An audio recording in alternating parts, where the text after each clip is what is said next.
Boa noite, telespectador. Boa noite, telespectadora. Está no ar TV Com Debate, que hoje vai falar sobre as relações do consumidor. Essas relações às vezes estão conturbadas e que às vezes também causam um pouco de dor de cabeça, tanto para o consumidor também, como para o outro lado, para o lado do empresário. Para a gente tirar um pouco das dúvidas e saber quais são as maiores queixas e os campeões de queixas, nós recebemos aqui hoje o coordenador do Procon de Santos, Rafael Quaresma, e junto com ele hoje vai me ajudar a fazer o programa o João Vilela. Boa noite, Rafael, muito obrigado pela presença. Boa noite, Augusto, João, um prazer participar, estamos à disposição para orientar os seus telespectadores. Boa noite, João. Boa noite a todos, prazer estar aqui com o Dr. Rafael. Primeira vez que você... Primeira vez que a gente faz junto, também escuto ele bastante na rádio. E é fundamental, sabe, essa interação entre PROCON, comerciante, empresários, em relação realmente à população, para conhecer, porque eu sempre brinco, Rafael, que o Código do Consumidor é muito bom para o comerciante que faz a coisa certa e muito ruim para o consumidor que não faz a coisa certa. Então, a gente tem que pensar, todo mundo é consumidor, né? Claro. Não só o consumidor, todo mundo é consumidor em potencial. O comerciante também é consumidor em outras relações. Em todas as relações, né? Nós acordamos de manhã, se você acender a luz, é uma relação de consumo. Se você vai tomar um banho, já é outra relação de consumo. E você vai na relação de consumo o resto da tua vida. Isso que o João Vilela acabou de falar, Rafael, ilustra um pouco o nosso universo, principalmente hoje, no mundo que a gente vive. As pessoas têm essa consciência? Eu estou ligando o interruptor, já estou numa relação de consumo, eu tenho como buscar os meus direitos no caso de uma situação em que eu veja que estou levando desvantagem? A gente tem essa consciência? Sim, olha, me parece que sim. O que o João falou é de fato o que a gente verifica no dia a dia. Primeiro que é um serviço interminável, não é? Quer dizer, essa ideia de disseminar o Código de Defesa do Consumidor, de conscientizar os consumidores, de quebrar alguns mitos, paradigmas, não é? Então, às vezes o consumidor se arvora em direitos que a lei não lhe confere e desconhece outros que a lei prevê. Esse é um trabalho, de certa forma, de todo o sistema de defesa do consumidor, um sistema que é nacional. Tem órgãos no âmbito federal, estadual, nos municípios, não é? São mais de 1.000 municípios em todo o país que têm PROCON. Embora sejamos 5.500 municípios, um pouco mais do que isso, esses 1.000 municípios que têm PROCON atendem juntos quase 80% de toda a população. Então, esse é um trabalho diuturno, ininterrupto, de formiguinha, eu diria, de conscientizar talvez uma das leis que de nome seja bastante conhecida, né? Quer dizer, a grande parte da população já ouviu falar em direito do consumidor ou em Código de Defesa do Consumidor. Agora, daí a ter essa perspicácia, verificar que de fato quase todos os atos que ela pratica, não é? Ou pelo menos grande parte deles, seria, bem dizer, impossível na vida moderna, hoje nós pensarmos e passarmos um dia sem estabelecer uma relação de consumo. E para cada relação jurídica estabelecida, relação de consumo estabelecida, incide o Código de Defesa do Consumidor com os seus direitos e deveres. O que o João falou é o que a gente prega lá, e se o telespectador entrar no site do Procon de Santos, ele vai ver que o nosso objetivo, a nossa missão institucional enquanto órgão de defesa do consumidor é harmonizar essa relação de consumo. É importante deixar claro que o consumidor está longe de ser o algoz aqui, o vilão, ou estabelecer um entrave, uma luta com o comerciante. Um precisa do outro. Então o comerciante perde a razão de ser se não tiver consumidor, e o consumidor não tem o que consumir se não houver fornecedores, prestadores de serviço no mercado de consumo. Um precisa do outro. É importante esse ponto de equilíbrio, essa harmonia, e é o que busca a legislação, estabelecendo direitos básicos. Há muitas hipóteses em que o comerciante, fornecedor, ele vai além e estabelece garantias, direitos que o próprio código não prevê. Então isso é muito bom, isso a gente vê com bons olhos. Antes de começar o programa, eu estava conversando com o João, que é um empresário. Existe ainda a necessidade de uma tradução um pouco mais didática dos termos técnicos do código para o consumidor também entender e compreender o que está escrito ali?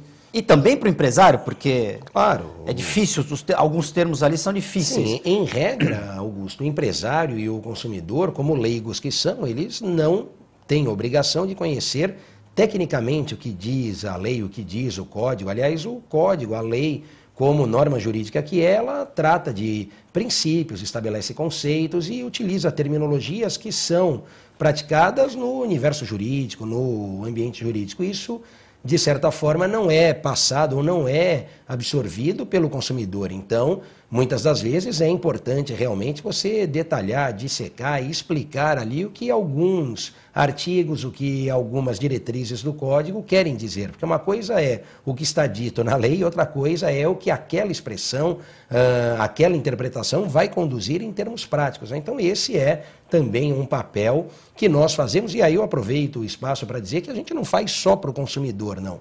Embora o órgão seja de defesa do consumidor, não é? O Departamento de Proteção e Defesa do Consumidor, porque é quem a lei reconhece como elo mais fraco nessa relação, a parte consultiva de orientação nós prestamos sem problema nenhum ao comerciante, ao fornecedor, ao prestador de serviço. Eu lá já atendi por diversas vezes médicos, clínicas de vacina, não é que na época da gripe, etc., tinham ali um problema, inclusive, de estabelecer um rodízio, disponibilizar o serviço, e a gente se coloca à disposição para orientar naquilo que nos couber também esse prestador de serviço, esse comerciante, que ao nos procurar, sem dúvida alguma, demonstra uma intenção boa ali, né? Uma intenção de realmente estabelecer esse contato da forma mais clara, objetiva, transparente com o consumidor. Então, nesse aspecto, o órgão também está à disposição do comerciante e do fornecedor sem problema algum. Interessante esse ponto, vamos explorar ele mais ao longo do programa. O João tem um exemplo clássico dessa questão, que é o vício.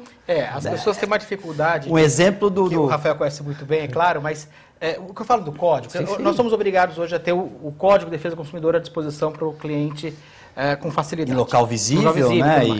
É importante? Eu acho que é, mas eu acho que seria muito mais útil e prático uma cartilha, exemplificando. Porque, por exemplo, você vai encontrar no Código de Defesa do Consumidor falando em vício e em defeito. A diferença de vício e defeito, ela é muito técnica, né? Então, por exemplo, o que a gente chama de defeito, normalmente é o vício. Exatamente. Você compra um produto, vamos supor, ele comprou um liquidificador, utilizou o liquidificador, tem garantia de 3 meses, 6 meses, não importa. No segundo mês ou no primeiro mês ele deixa ele funcionar. Pessoal, está com defeito. Na realidade ele está com vício. O defeito é quando coloca em risco a sua saúde. Então, é importante, mais uma vez, esclarecer essa diferença muito importante. Só essa diferença, os artigos vão mudar completamente no Código de Defesa do Consumidor. E alguns detalhes são fundamentais que a pessoa conheça. Porque isso já dá uma diferença muito grande. Assistência técnica tem 30 dias para consertar o produto. Para sanar o vício. Para sanar o vício. Exatamente, não é para consertar o defeito. Para sanar o vício. E aí a pessoa fala, mas poxa, eu vou ficar 30 dias. É um direito que a assistência técnica tem. E as pessoas não entendem, falam, poxa, mas e agora? Né? Mas não entendem no sentido, 30 dias é muito tempo? Muito tempo. E a lei prevê isso. Agora, passou os 30 dias, aí o consumidor já tem direito a trocar por um mesmo produto, outro se ele quiser, ou dinheiro corrigido, se ele quiser. Então já passa a ter um outro direito, já muda o direito. Né? Me corrija, por favor. Não, você está absolutamente se não for exatamente isso. Esse talvez seja um ponto, não é, João? Um paradigma que a gente tem que quebrar, porque o consumidor acredita muitas das vezes que ele pode imediatamente exercer esse direito à troca. E o código, quando fala do vício, ele dá essa chance ao fornecedor. E eu acho importante para o consumidor ele analisar algumas coisas. Eu trabalho com vários itens que são obrigatórios em metro. E você encontra no mercado os mesmos itens que não tem em metro. Por exemplo, cadeiras monobloco, é obrigatório ter em metro. Você encontra N produtos à venda no mercado que não tem o selo de metro. Liquidificador, por exemplo, alguns produtos elétricos, como liquidificador, por exemplo, tem que ter, além do Inmetro, IBAMA, que é em relação ao ruído que ele exerce. E é muito importante as pessoas analisarem esses detalhes, porque dá uma diferença muito grande na hora que a pessoa for usar. Às vezes ela fala, comprar um liquidificador, tá barato, mas o barulho que ele tá ali não foi... Passou, tá ali porque passou. Mas não tá de acordo com o melhor para ela. Hoje os carros estão começando a ter o selo, a classificação.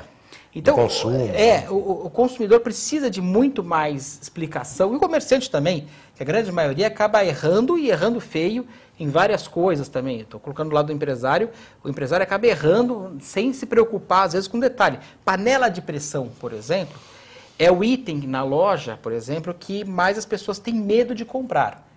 Porque todo mundo já escutou falar que um dia que a mãe, que a tia, que a prima, que a vizinha já explodiu um dia a panela de pressão E fica com medo, que quando você vê o estrago que faz uma panela de pressão quando explode, ele afunda o fogão e sobe o feijão lá para o teto até a parte de cima.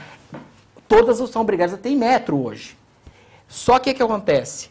3 países no mundo permitem só aquela panela de pressão que é aquela de mergulho, é aquela com tampa interna. Que a tampa encaixa. Isso. Só 3 países no mundo. Brasil, Paraguai e Angola. grandes. O resto você não vai encontrar na Índia, na China, na Indonésia. Então, se quiser fazer um feijão nos Estados Unidos, Não tem opção. Como é que eu teve as 2 faço? explosões das panelas agora que foram essa... tanto que os terroristas do Estado Islâmico usam Não tem opção, panelas lá. de pressão para fazer bomba caseira. Então, mas a panela de pressão foi externa.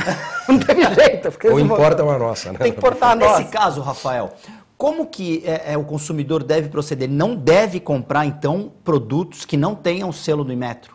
Porque aí na hora de se der Mas algum essas têm vício... também, essas que tem mergulho tem selo do Inmetro. Tem também? Só que se olhar na classificação do Inmetro, o Brasil permite. O teste que foi feito, você vê a classificação lá embaixo. Mas quantas pessoas entram na internet, no site do Inmetro, para ver como é que foi a classificação do produto antes de comprar? Então, eu não trabalho na loja com panela de imersão, de mergulho. Eu trabalho só com fechamento externo.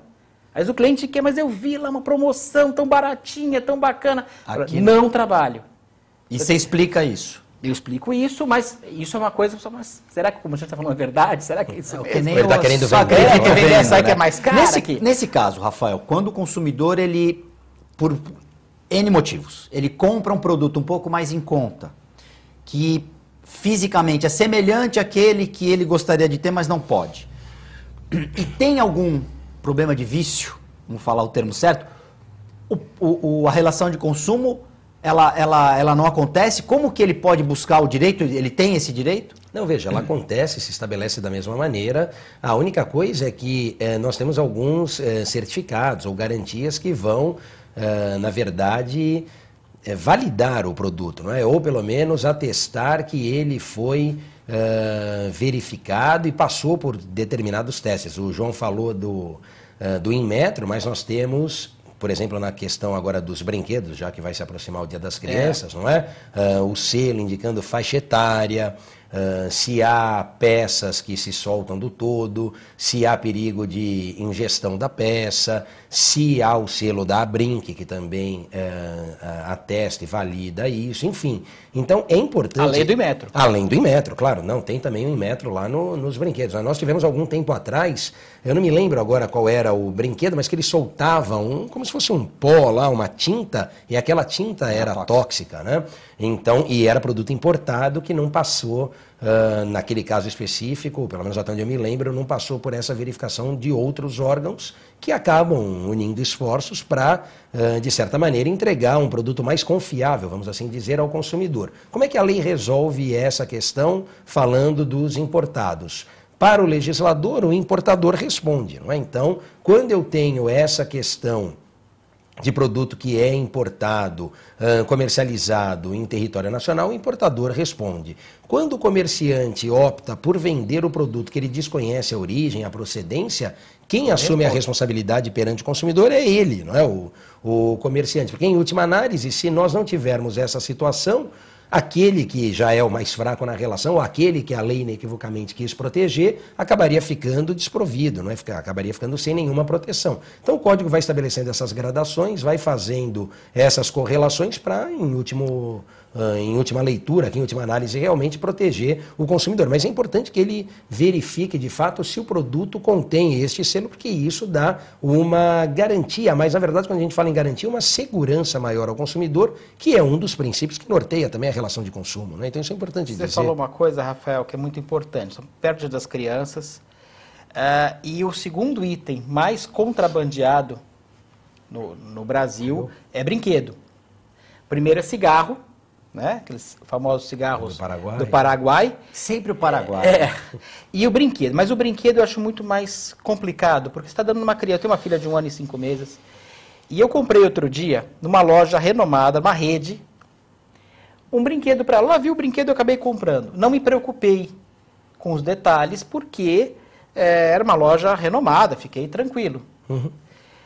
Cheguei em casa, não tinha etiqueta do Inmetro, era um produto falsificado, numa rede grande. Vendido numa não é uma lojinha ali do canto que o comerciante caiu na desgraça. Você não comprou no besteira. camelô.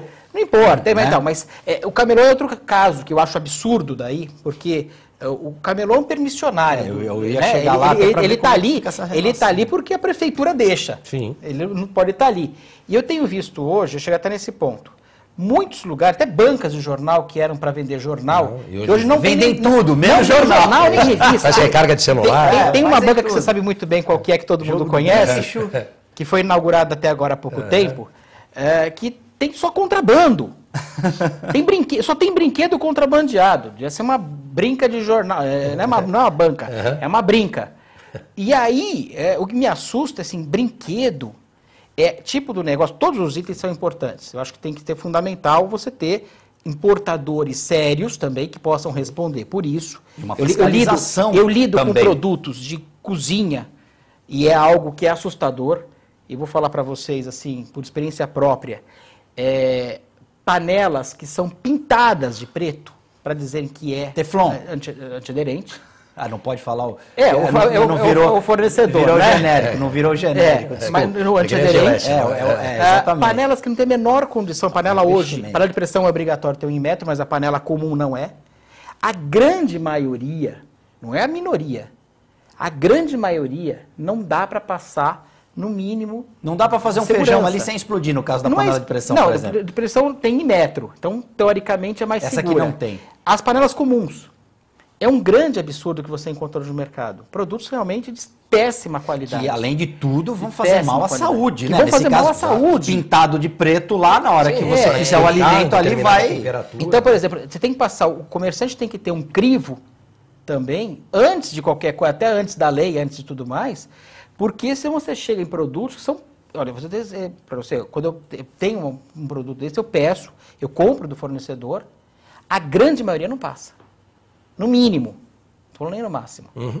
A grande maioria não passa. E nesse caso, no caso dos brinquedos, a gente estava falando, os brinquedos, inclusive, hoje são obrigados a colocar a faixa etária para a qual eles estão destinados.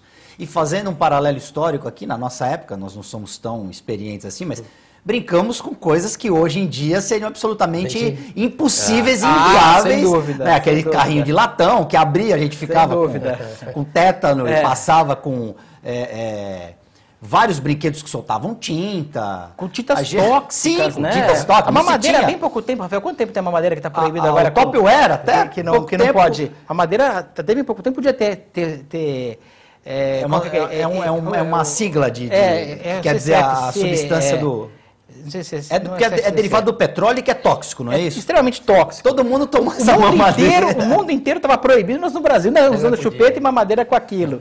Né? Então, a gente é muito mal resguardado nesse ponto. Por que, né? que eu falei isso? Antes do Código de Defesa do Consumidor, como é que funcionava esse tipo de relação? Era pelo Código Civil? Isso. E com uma agravante, vamos assim dizer, né? Era com base no Código Civil de 1916, porque o Código Civil mudou também, né? O Código de Defesa do Consumidor é de 1990. Bevilacqua ainda, né? Era, do Clóvis Bevilacqua. O Código de Defesa do Consumidor é de 1990, o Código Civil atual é de 2002, né? Embora ele tenha nascido na década de 70, salvo engano, em 73 ou 75, o anteprojeto, mas ele só deslanchou mesmo e percorreu lá o processo legislativo já no final da década de 90, início do século XXI. E aí nós tivemos, alguns até questionavam na época, uma lei que não era tão moderna, tão avançada por conta de quando ela foi idealizada, de quando ela foi concebida. Diferentemente do Código de Defesa do Consumidor, que nasceu com a Constituição de 88 e rapidamente foi transformada em realidade, não no prazo que a Constituição estabelecia, salvo engano, 120 dias, lá de 5 de outubro de 88, mas 1 ano, 2 anos após, né, pouco menos do que isso, em 11 de setembro de 90 nós tivemos o código sendo transformado em realidade, em 11 de março de 91, entrando em vigor e, por coincidência, até se aproximando daquela data histórica do discurso do John Kennedy, em 15 de março de 62, lá na ONU, que é o Dia Mundial do Consumidor. Então, a nossa lei, em 11 de setembro, agora completou 26 anos, em 11 de março também faz aniversário, grandes redes, inclusive, exploram essa data comercialmente, né? Então o aniversário na Semana do Consumidor de setembro e o aniversário na data mundial de 15 de março, já que a nossa aqui é de 11 de março. Mas antes a gente tinha, de fato, a utilização de uma lei que não foi pensada para isso, né? Por uma série de motivos, mas talvez o mais gritante deles fosse a ideia no Código Civil de que as partes pactuavam em pé de igualdade quando na relação de consumo o que há nitidamente é uma desigualdade. Não é? Então, se a gente pensar que o consumidor tem o mesmo poder, não só econômico, mas, enfim, tecnológico, de conhecimento, econômico também, enfim, do que um banco, do que uma operadora de telefonia, isso é absolutamente inimaginável. Não é? Então, a ideia no Código Civil era prestigiar um princípio que norteava toda a relação civil do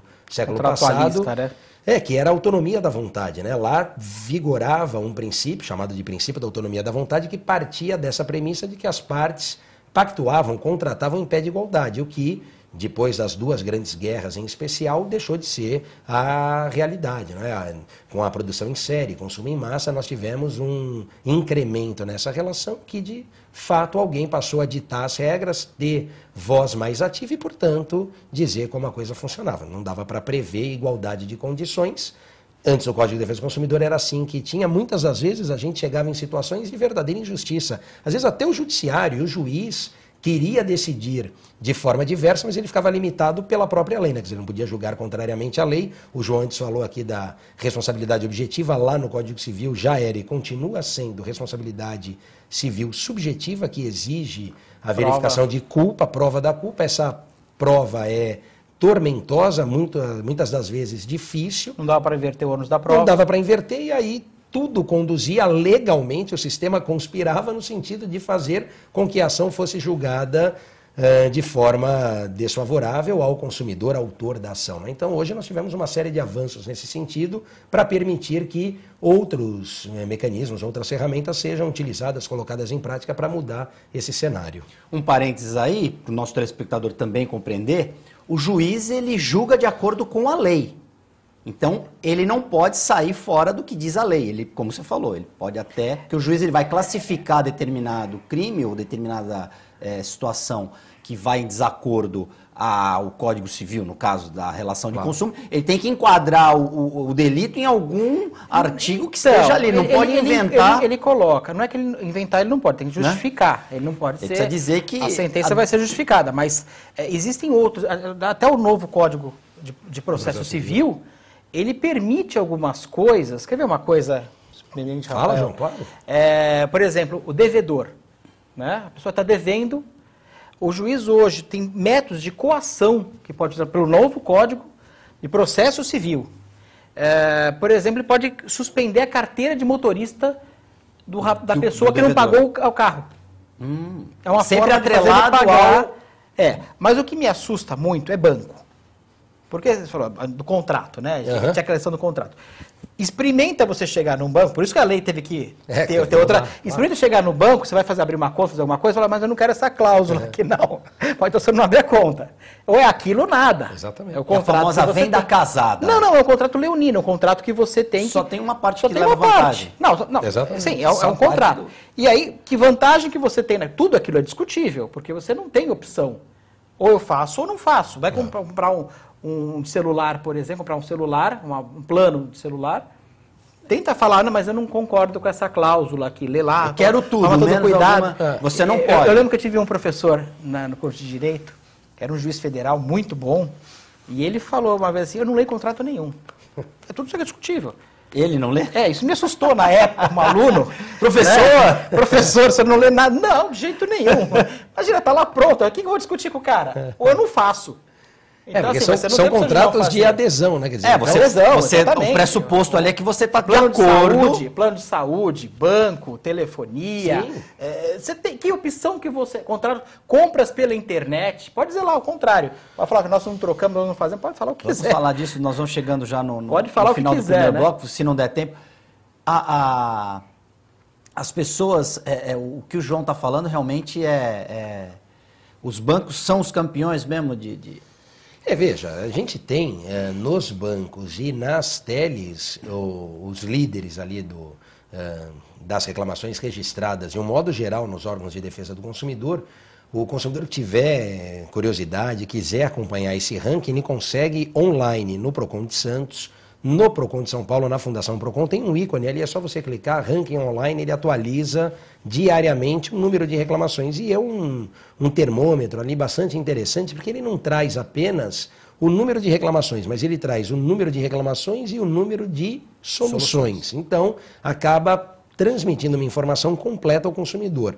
E é natural que bancos e teles, de certa forma, liderem o ranking pela própria quantidade de consumidores que eles atendem, não é? Então, claro, como os bancos prestam esse serviço a uma quantidade considerável de consumidores, idem as teles, hoje nós temos mais celular, na verdade, mais linha de telefone celular do que pessoas, né? Do que habitantes.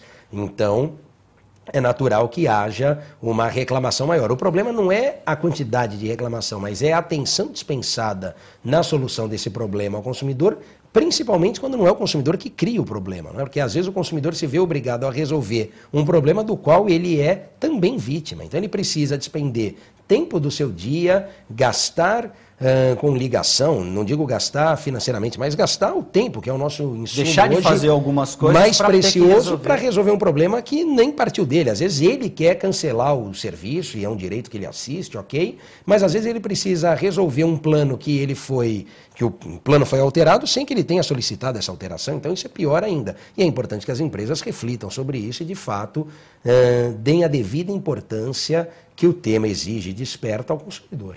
TV Com Debate vai fazer um rápido intervalo, nós já voltamos na sequência.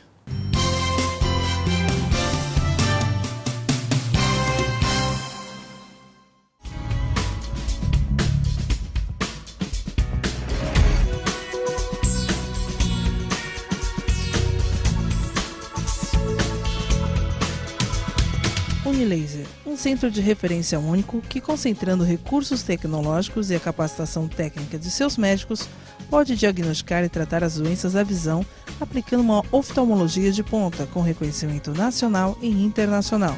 Unilaser, unidade oftalmológica de laser. Eu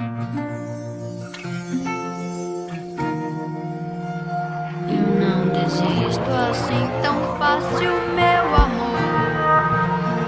Das coisas que eu quero fazer ainda não fiz. Na vida tudo tem seu preço, seu valor. E eu só quero dessa vida ser feliz. Eu não abro mão, nem por você, nem por ninguém. Eu me desfaço dos meus sonhos. Quero saber bem mais que os meus 20 e poucos anos.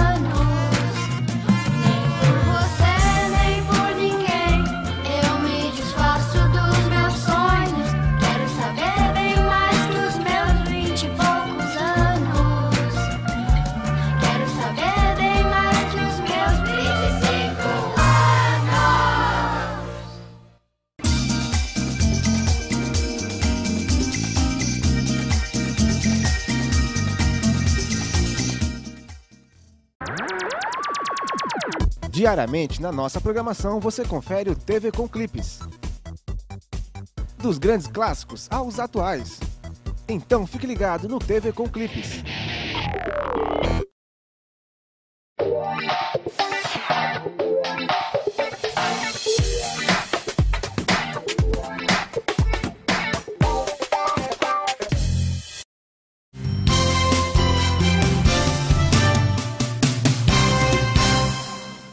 TV Com Debate já está de volta. Hoje nós recebemos aqui o coordenador do Procon de Santos, Rafael Quaresma, e o nosso comentarista, João Vilela. Rafael, greve dos bancos. A gente estava falando no intervalo, todo setembro a mesma novela, temos a database dos bancários. Como é que fica, por exemplo, o caso das pessoas que precisam utilizar os serviços bancários e por algum motivo, por conta da greve, não conseguem? O que essas pessoas devem fazer? Olha, nós temos esse fato ocorrendo verdadeiramente de forma reiterada, não é? Então, todo mês de setembro tem paralisação por conta até da organização que possui o sindicato da categoria. Nesse ponto, eles trabalham bem essa questão da greve e conseguem, às vezes, percentuais aí de paralisação interessantes. Aqui no início, em Santos, quando nós fomos acionados e começamos a orientar os consumidores nesse sentido, se chegou a falar de paralisação de 90% das agências em Santos. falando sobre o aspecto do consumidor, deixando de lado validade, legalidade, mérito da greve, enfim, nada disso nos interessa enquanto órgão de defesa do consumidor. Né? Isso diz respeito a outros órgãos, tem o Judiciário Trabalhista, Ministério Público do Trabalho, que vai se encarregar de verificar se a greve é ou não abusiva, é ou não legal, porque mesmo sendo direito constitucional, como alguns cartazes afixados nas agências demonstram, né? Falam até do artigo 9º da lei de greve, da Constituição Federal, fala da lei de greve também, uma lei de 89, enfim, é importante destacar aí sim 2 pontos que interessam diretamente ao consumidor. Primeiro, que o serviço bancário é um serviço essencial. Como tal, ele não pode sofrer uma paralisação total. Não é? Nesse aspecto, um percentual ou minimamente o serviço tem que ser prestado. Então, se eu não vou prestar o serviço em 10 agências do banco X, eu tenho que prestar em 2, em 3, em 1, em 4, enfim, estabelecer um percentual para que naquela agência, obviamente que estará sobrecarregada, para que naquela agência haja o atendimento. Eu não posso paralisar 100%. Além disso, eu não posso descontinuar ou desabastecer os canais de autoatendimento, de autosserviço, caixas eletrônicos, porque isso impactaria negativamente, inclusive, na própria prestação interna do serviço.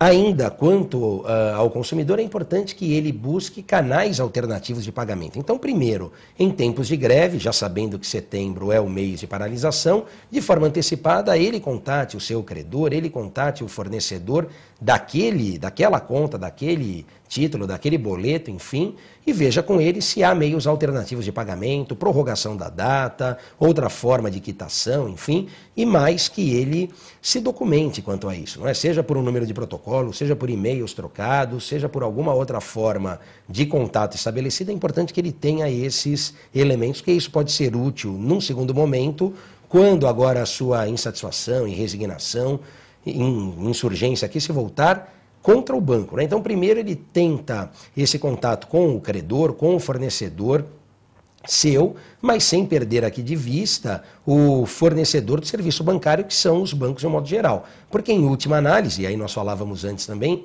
vem tomando corpo essa corrente, esse entendimento nos órgãos de defesa do consumidor, como a greve, no caso dos bancos, não tem nada de imprevisível, né? Quer dizer, de imprevisível ela tem muito pouco, porque já é fato público e notório, vamos assim dizer, que há mesmo essa paralisação, esse movimento paredista em setembro, que é o mês da database. Os bancos não podem alegar ignorância ou desconhecimento, ou, como se fala lá, para excludente de algo que é imprevisível, algum caso fortuito. O que nós vimos tentando fazer, e até com êxito, junto com os demais órgãos de defesa do consumidor, é colocar essa situação como algo que está dentro da prestação de serviço do banco, de tal modo que, com relação a essa situação, o banco precisa encontrar outras alternativas de prestar o serviço ao consumidor ou, em última análise, absorver o prejuízo experimentado por aquele consumidor, que não é também algo linear, né? Todos os consumidores foram atingidos de forma igualitária, não. Tem consumidor que passa tranquilamente pela greve, porque em tempos de agência aberta ele pouco vai ao banco, não é? Há outros que têm um impacto maior, nem porque usam tanto antes, mas porque naquele mês especificamente precisavam fazer uma transferência de um valor maior, é o mês que ele vai trocar de carro, por exemplo. Precisa fazer um TED de um valor que ele não consegue fazer pela internet no banco, na agência, na mesa da gerente, ele não consegue ingressar no banco, ou cheque administrativo, ou retirar talão, se não há outro meio de entregar esse talão ao consumidor. Então, nessas situações, me parece aqui, e aí é o que os órgãos de defesa do consumidor sustentam, que nesses casos todo o prejuízo tem que ser creditado, alocado na conta do banco, porque em última análise ele é que vai ressarcir o consumidor e depois, se for o caso, junto com o sindicato ou não, enfim, encontrar uma outra alternativa, um outro meio para dividir essa conta, esse prejuízo. Mas em relação ao consumidor, o consumidor estabelece a relação não com o sindicato, não com o funcionário em si, mas com a instituição financeira respectiva. E o consumidor é o que sempre sai mais prejudicado em todas essas situações, né? Isso que é o mais... O que me assusta em relação a isso é que, normalmente, os serviços concedidos pelo poder público, pode ser autorização, permissão ou a concessão propriamente dita, são os que mais dão problema. É banco, é telefonia, estradas, porque são concessionárias, serviço de água, de coleta de esgoto, que dá problema. Normalmente são os serviços feitos pelo próprio poder público que concede, de alguma forma, nos seus sistemas, a iniciativa privada, esses serviços. Então, o que me assusta mais é isso. E você falou, realmente, sem dúvida, o banco tem muito cliente, então, teoricamente, mas não são, por exemplo, os bancos que têm mais clientes proporcionalmente que têm mais problema. Sim, não são. Então, essa questão do número de clientes é importante, mas não é a telefonia que tem mais clientes que mais dá problema. Né? Existe um descaso muito grande com todos. Verdade. E eles ultrapassam, banco principalmente, ultrapassa qualquer limite do razoável com o consumidor. A começar pela taxa de juros. Primeiro que, antigamente você tinha um gerente que era uma pessoa que resolvia, era uma pessoa ali qualificada. Seu amigo, né? Você acaba tendo que resolver alguma coisa. Hoje em dia não existe mais nada disso. O pessoal brincava, não era? O melhor banco é aquele que você tem o melhor gerente. O melhor gerente, exatamente. Amigo, hoje em dia, o gerente resolvia. O gerente é uma pessoa totalmente para vender um pacote, um plano. Aliás, só se me permite, hoje nós temos alguns bancos concentrando gerentes e, na verdade, retirando gerentes de agência, né? Você tem em determinados bancos, para determinados segmentos, alguns PJ inclusive, o gerente prestando atendimento... 20 horas por dia. Não, mas em São Paulo, no Rio, ele não tem mais aquele contato com o cliente. Você não conhece mais o gerente. E banco me assusta muito porque é um serviço extremamente necessário para todos. A gente estava falando até no intervalo, o Guto deu exemplo de um senhor que recebe um cheque lá, um pedreiro, um pintor, recebe o cheque lá, ele não tem conta em banco. Justamente para os mais pobres. Esse exatamente, é o povão quem é mais rico, que é mais prejudicado. O banco dá um jeito. Sim. Você dá uma gritada um pouco maior lá, você deposita no caixa eletrônico. O cara vem levar na tua loja, o cara vem fazer não sei o quê. Ele grita, ele consegue. Exatamente. O duro é quem não tem realmente, nem às vezes, um vínculo com o banco. Esse é o mais prejudicado. Na realidade, esses são sempre os mais prejudicados. É verdade. E uma coisa, aproveitando só, eu sei que não tem a ver com o direito do consumidor, mas aproveitando um detalhe, às vezes os bancários talvez não estejam enxergando que quanto mais greve tenha, o banco mais gosta. Porque a ideia dele justamente, olha, eu vou acostumar o pessoal, sem ter pessoas a não utilizar, ele que se vire com alguma forma, ele vai ver que aquilo é desnecessário. Exato. E a pessoa começa a utilizar o caixa eletrônico, por não ter opção, acaba aprendendo, acaba fazendo o sistema de banco por internet, utilizar o caixa eletrônico. O DDA lá. Qual que é a função no final das contas? O banco fica feliz quando tem uma greve. Ele economiza muito no final das contas. Que aí ele vê que o ano que vem para trabalhar com menos gente. Ele não paga funcionário, porque é dia parado, normalmente, a não ser que faça parte da questão da greve, do acordo. Ele não paga os dias parados normalmente, ou paga uma parte, ou paga parcial. Ele prorroga isso, ele não gasta nem o ar-condicionado da agência, ele não gasta a limpeza da agência, ele não gasta um monte de coisa da agência. Vai entender daqui a pouco, pode ter menos agências ainda. Menos gente trabalhando. Então, automatização maior. Os bancários não têm enxergado ainda um ponto que os bancos talvez queiram chegar, porque o banco é muito esperto, sem dúvida nenhuma. Sempre a longo prazo. Mas o que me assusta também, Rafael, algumas coisas. A gente está falando de concessão. Por exemplo, Ecovias. Eu sei que você vai perguntar isso até, Guto. Mas pode tomar liberdade, porque você é muito mais usuário do sistema do que eu. Toda semana eu acabo subindo, no mínimo uma vez, normalmente duas, eu pego o sistema. E me assusta muito. Desceu aos domingos. Todo domingo tem algum problema descendo a Anchieta ou a Imigrantes. Nós, santistas, não temos mais a opção de descer pela Imigrantes aos domingos. Isso foi cancelado esse nosso... alguma coisa, eu vou te perguntar uma coisa que eu não sei realmente te dizer. Alguma coisa que a gente possa fazer, porque assim, você paga R$ 25,20, porque na época da concessão, você falou, bom, eles vão construir uma nova estrada, eu tenho uma estrada mais moderna, então vai ser esse preço, que é um preço absurdo, no meu ponto de vista, que você tem... É o pedágio mais caro. Não, é o mais caro do mundo por distância percorrida, nisso não tenho dúvida. Eu não conheço nada no mundo que seja mais caro. Não tem.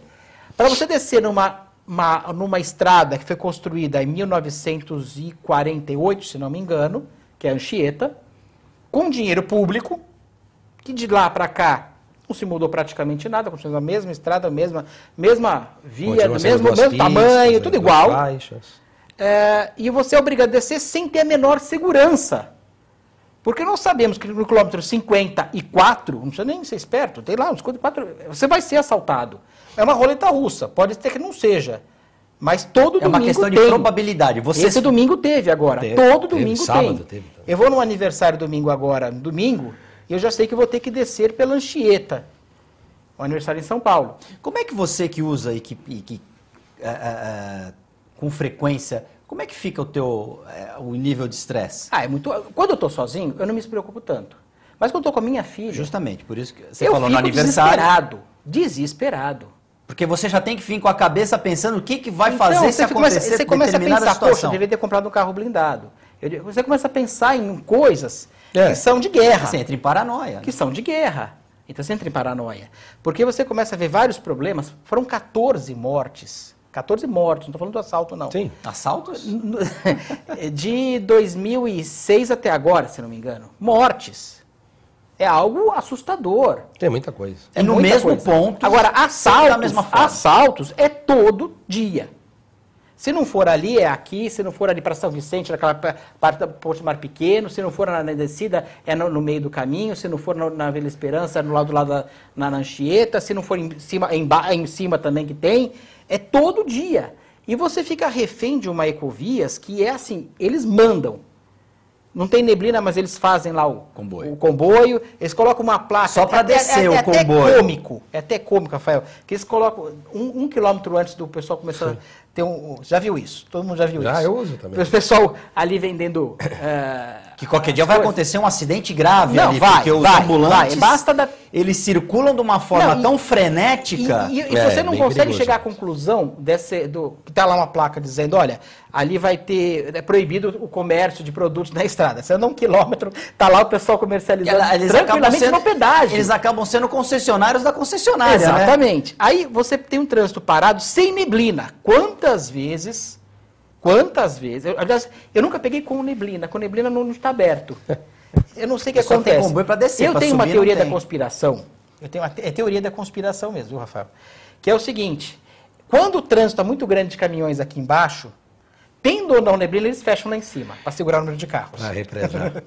eu não duvido nada disso. Eu acho assustador que você pagar o pedágio mais caro do mundo... R$25. E 20 centavos. 20 centavos, não tem 20 centavos se te complicar a moedinha. E você ainda abusar dessa forma do consumidor. Olha, você santista, você que é do litoral paulista, desça no domingo pela Anchieta com todos aqueles caminhões que tem que descer, com todos os ônibus que tem que descer, com todo o fluxo do ABCDEF, com todo o fluxo do interior, com todo mundo de São Paulo, por todo caminhão que vem da Regis Bittencourt, todos os lugares você vai ter que descer pela Anchieta, uma pista de 1948. Se quiser. É a única opção, pagando esse valor. Como que fica essa relação, Rafael? Bom, a questão comporta, na minha concepção, várias abordagens, né? Desde a questão socioeconômica, de desigualdade, de permissividade de ocupação ao longo da Anchieta, não é? Isso acaba e acabou contribuindo para situações como a que o João retratou. Enfim, e também a questão contratual, já que a gente falou do contrato antes lá e dessa concessão que é amarrada num contrato de concessão e que estabelece essa prerrogativa ao gestor do contrato, a quem administra o sistema e que, ao menos na teoria, e aí eu falo longe de ter procuração da Ecovias, longe de ser advogado da Ecovias, aliás, se eu tivesse escolhido defender fornecedores, sobretudo os grandes, o meu papel aqui seria outro, não é? E talvez a minha condição também seria diferenciadora, porque quando a gente escolhe defender o consumidor, a gente continua defendendo aquele que é a parte mais fraca da relação.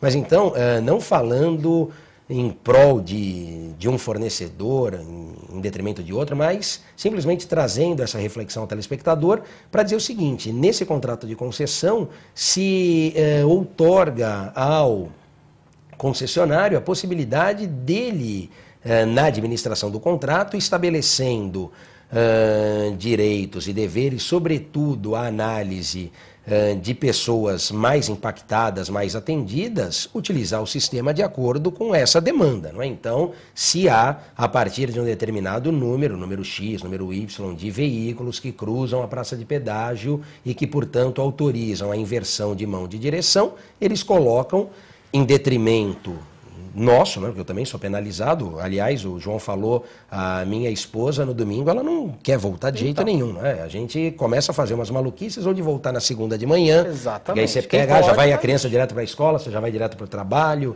isso, aquilo, enfim, porque você fica mesmo com medo de voltar no domingo, em São Paulo, em algum lugar à tarde, dormir onde você estava, prorrogar a sua estada, enfim. Ou então você desce logo depois do almoço, já descendo pela Anchieta, mas vai passando o tempo, aquilo vai te angustiando ainda mais. Mas o que eu quero dizer é que no papel, na teoria, a ideia é boa. Ora, eu acabo nessa inversão beneficiando uma quantidade maior de pessoas em detrimento de interesses de uma quantidade menor. De certa maneira, o direito ele passa por isso também, não é? Eu tento fazer com que medidas acabem atingindo, atendendo uma quantidade maior de pessoas, eventualmente em detrimento de uma quantidade menor. Até porque nós não temos na Constituição e no nosso ordenamento de um modo geral, direitos que são absolutos. Então essa ideia, mas eu tenho o direito de descer pela Anchieta. Não, na verdade você tem no direito de ir e vir a obrigatoriedade de ter um caminho, de ter um dos caminhos que te deixa. É injusto, Não, eu não estou... quando eu tenho essa fala, parece que eu defendo ir longe de defender. Vamos mudar um pouco o paradigma de estrada, né? Que eu sei que você quer falar, permitiu descer, né? Mal, mas permitiu. Eu vou comprar uma televisão. Eu vou comprar uma televisão, uma internet, uma televisão 50 polegadas, ultra slim, bacana, com internet, com isso, com aquilo. E aí pago o valor daquela televisão e aí a empresa me manda uma televisão de tubo, daquelas bem arcaicas, pesadona. E aí ela fala assim, olha, é que o dia que você me pediu estava com muita demanda. Então você não vai entrar na moderna, você vai na antiga. Eu vejo a mesma coisa. Você não vai na estrada moderna, você vai na estrada antiga. Mas, poxa, eu paguei pela moderna. Não, você vai na antiga hoje que está com muita demanda. Então, assim, a demanda é problema dele. Ele que foi ser concessionária. Claro. Não fui eu que fosse. Eu não sou concessionário, eu não ganho por isso. Ou então você abate o valor. Fala assim, não, você vai pela Anchieta, tudo bem, então a gente vai cobrar R$12. Vai ser grátis. Não, acho que nem isso não vale a pena correr o risco. Não vale a pena correr o risco. Mas o que eu digo é assim, eles estão prestando um serviço, você tem duas pistas para subir e uma para descer. Né? Imigrantes têm uma pista para subir, uma para descer. Está vendendo um produto e entregando outro. Entregando outro. Eu vejo uma televisão, eu comprando uma televisão, imagina a sensação do consumidor. Não, e veja, é essa a sensação que passa mesmo. Eu não tenho, eu não quero pensar que seja diferente. Outra, faça outra, isso abate mesmo. o valor. A ideia que acaba se passando é essa. Mas veja, o problema, e aí também é uma opção da nossa sociedade, nossa, de um modo geral, enfim, de manter contratos que foram firmados ou de se discutir e alterar isso, não é? A gente, quando fala da questão do contrato, da garantia contratual, a gente fala de uma outra situação que é a segurança jurídica, muito se fala da insegurança jurídica, não é? E isso acaba refletindo em outras áreas, não é? Desde investimento, investimento estrangeiro, enfim, porque o investidor ele pensa e fala, bom, mas se lá já é uma bagunça e, além de tudo, eu não tenho o mínimo de previsibilidade, sim, mas veja, eu vou levar o meu recurso para outro lugar. Ele não está prestando serviço porque ele está tendo um sucesso muito grande no serviço dele, a demanda dele está sendo muito alta. Sim. Ou seja, ele está ganhando uma fortuna porque ele conseguiu... o nível dele está totalmente... Sim, e aí eu acho que é uma força saturado, mais política até, Rafael, dos prefeitos da região, que são os prejudicados, que não vejo nenhum... nem prefeito, nem vereador, nada, bater de frente com o governador, e não vejo o governador, que é a força política, falar, não, olha, desse jeito não dá. Perfeito. Vocês não estão conseguindo atender. Aí, João. E é o direito do consumidor. Sim. Que é essa parte mais fraca da relação. Sim. E ou vocês constroem outra pista, talvez seja ou vocês vão ter que dar o desconto para o pessoal. Eu me lembro, e quando se falou a pista, salvo engano, inaugurou em 2001 ou 2002, a nova Imigrante Sul, enfim. E naquela ocasião, quando se falou, e é uma obra de engenharia bastante avançada, enfim, na minha concepção... já chegou defasado. Então, já se falou em defasagem em relação à quantidade de veículos que ela comportaria. Se falava ali que num curto espaço de tempo ela já estaria saturada, ultrapassada, isso de certa forma se demonstra. Eu não sou engenheiro, então, portanto, é um achismo aqui, mas a questão de não permitir outros veículos me parece ali algo... Não é? Que foge... Vou fazer uma outra pergunta aqui de amigo.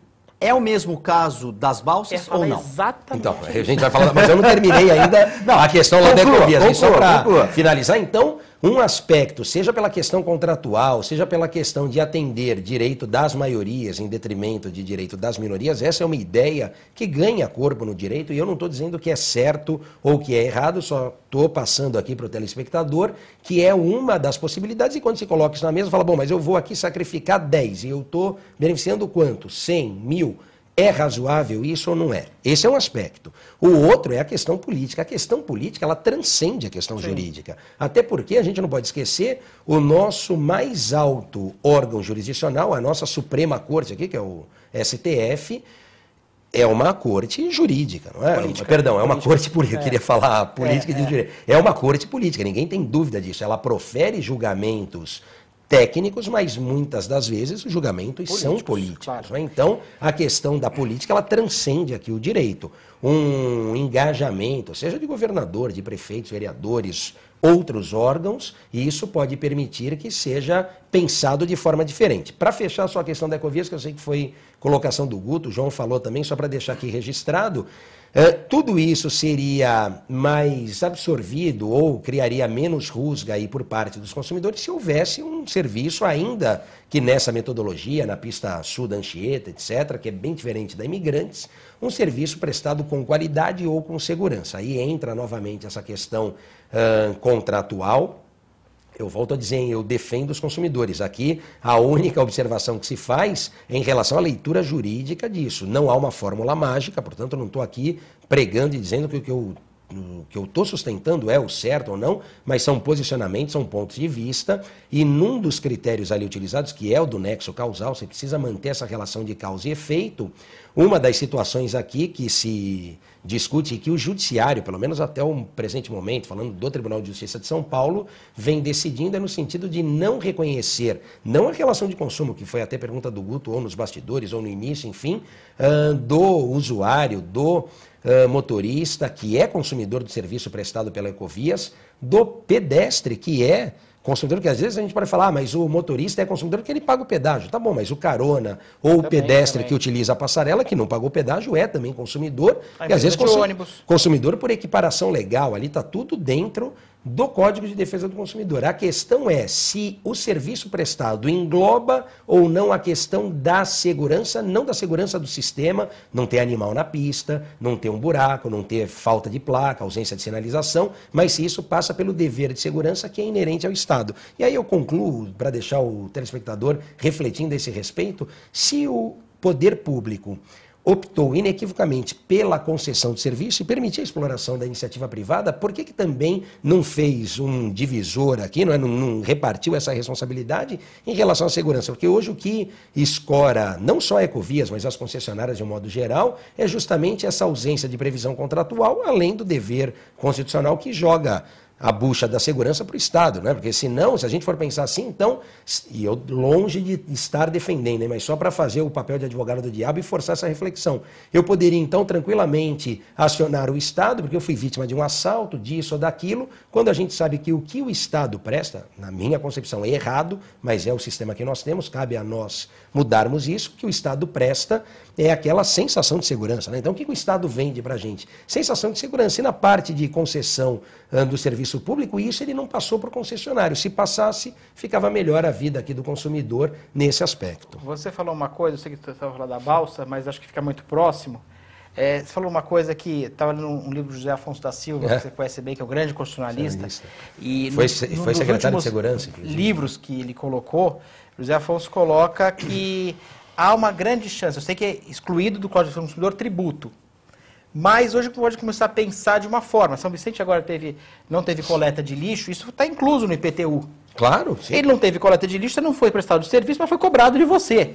E se você não pagar em dia, você pode ser executado. Compulsoriamente. Então, que assim, é uma característica do tribunal. Eu tenho visto muita falta de respeito do poder público. A balsa, o que a gente estava falando, é o mesmo exemplo da Ecovias. Aquilo lá é um absurdo você ter um sistema tão precário. Acho que também não há no mundo inteiro para tanto fluxo de veículos, num lugar que é perigoso, inclusive. E no contexto do maior porto da América Latina, né? Se você falar isso aí lá fora... Filas de 30, 40, 50, 60 minutos de ambos os lados, sabe? Desrespeitando o direito da pessoa ir e vir, desrespeitando as pessoas. E eu noto isso normalmente. É o poder público que mais desrespeita a população. Se é por via de concessão, autorização, permissão, seja por via de impostos diretos também.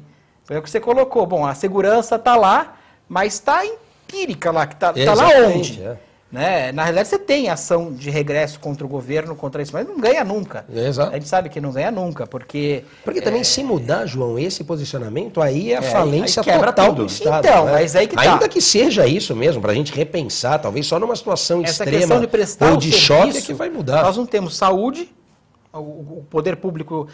Tá lá, tá bonito na Constituição, né? Sim, a que é Constituição para é linda. todos, que é universal. A Constituição é linda, só não parece que é para o Brasil. Pois né? é, outra parece que é Constituição. para a Suécia.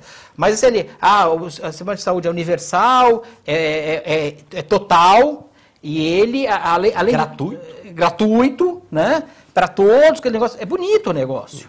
Só que na prática não tem. A segurança é dever do Estado. Tal. Isso. A educação é um dever do Estado, da família, pela Constituição. Isso. Mas, ou seja, a gente paga o maior imposto do mundo, praticamente, pelo serviço feito, então... Trabalhamos 6 meses com o nosso sócio majoritário. E não resolve nada. E a gente não pode ter nenhum direito, na verdade. Nosso código, eu acho, é muito... Por incrível que pareça, vou falar uma coisa para você como empresário que ninguém te falou até hoje, eu garanto isso. Nosso código é muito permissivo. O nosso código do consumidor não defende tanto o consumidor quanto poderia defender.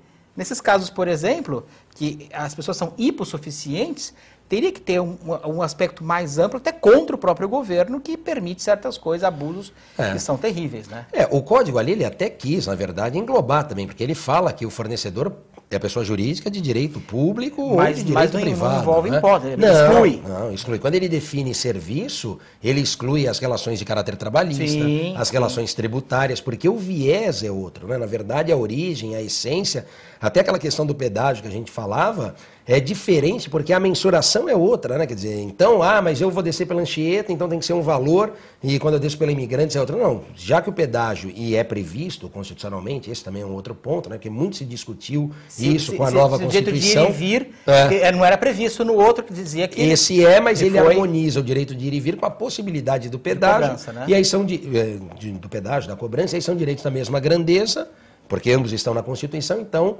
se parte da premissa que eles devem conviver harmonicamente, enfim, o que às vezes é mesmo uma utopia. Enfim, só para finalizar aqui, aquelas falas programáticas da Constituição que são sensacionais. E para falar da questão da Dersa e da Balsa, a gente vem tentando intermediar, porque essa questão está judicializada. Mas eles são poderosos, mas aí o tostão contra o milhão. Mas ali a gente tem uma ação interessante, uma ação civil pública patrocinada pelo Ministério Público de Guarujá, né? Que o inquérito civil de 2007, a ação de 2012, recebeu sentença em janeiro de 2016, sentença de procedência.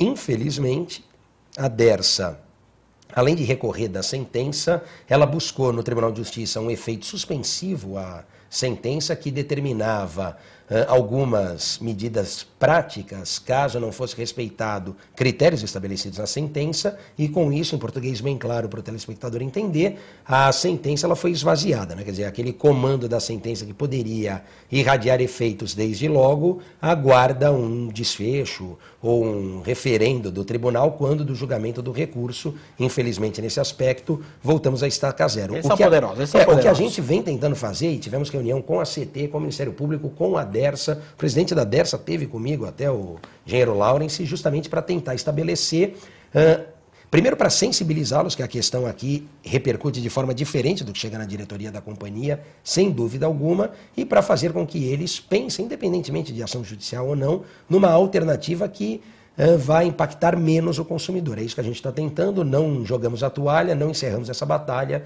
aguardemos cenas aí dos próximos capítulos. Senhores, infelizmente teremos que encerrar. Rafael Quaresma, muito obrigado pela presença. Voltará mais vezes aqui com certeza. Eu que agradeço. João Vilela, muito obrigado. Obrigado a todos. Eu ficava aqui mais 2 horas torrando a paciência do Rafael. Imagina. Mas prazer é muita participar. coisa. Telespectador, muito obrigado. O TV Com Debate volta na sequência.